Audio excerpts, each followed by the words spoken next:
सासू सासऱ्यांच्या संपत्तीवर सून जावयाचा हक्क। भारतात अनेकदा कुटुंबातील मालमत्तेवरून वाद निर्माण होतात। विशेषतः सासू सासऱ्यांच्या संपत्तीवरून सून किंवा जावयाचा हक्क आहे का, हा प्रश्न वारंवार समोर येतो। हिंदू वारसा कायदा या बाबतीत स्पष्ट नियम सांगतो, मात्र वास्तवात अनेकांना हे नियम माहीत नसल्यानं गैरसमज पसरतात। सर्वात आधी संपत्तीचा प्रकार महत्त्वाचा ठरतो। संपत्ती स्वकष्टार्जित की वडिलोपार्जित आहे यावर हक्क अवलंबून असतो।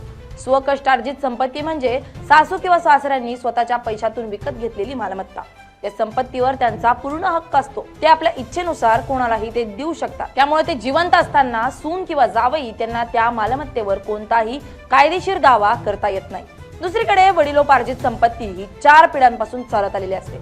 अशा संपत्तीत मुलांना जन्मसिद्ध हक्क असतो, मात्र येथेही सून किंवा जावायला थेट हक्क मिळत नाही। उदाहरणार्थ, पतीचा मृत्यू झाल्यास त्याला मिळणाऱ्या वाट्यातून सुनेला हिस्सा मिळू शकतो, कारण ती पतीच्या वारसांपैकी एक मानली जाते। सुनेच्या बाबतीत आणखी एक महत्त्वाचा मुद्दा म्हणजे पोटगी।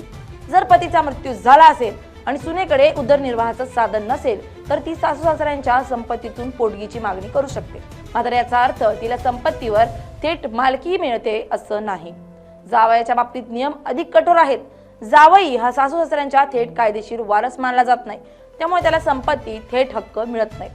पत्नीच्या मृत्यूनंतर तिचा हिस्सा प्रथम तिच्या मुलांना मिळतो।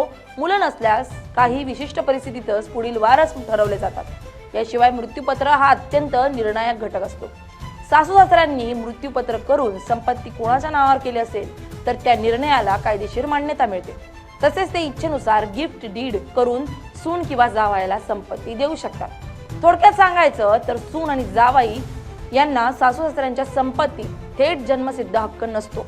अधिकार मिळण्याची शक्यता तेव्हाच निर्माण होते जेव्हा त्यांच्या जोडीदाराच्या वाट्याचा प्रश्न निर्माण होतो किंवा मालक स्वतःहून संपत्ती देण्याचा निर्णय घेतात।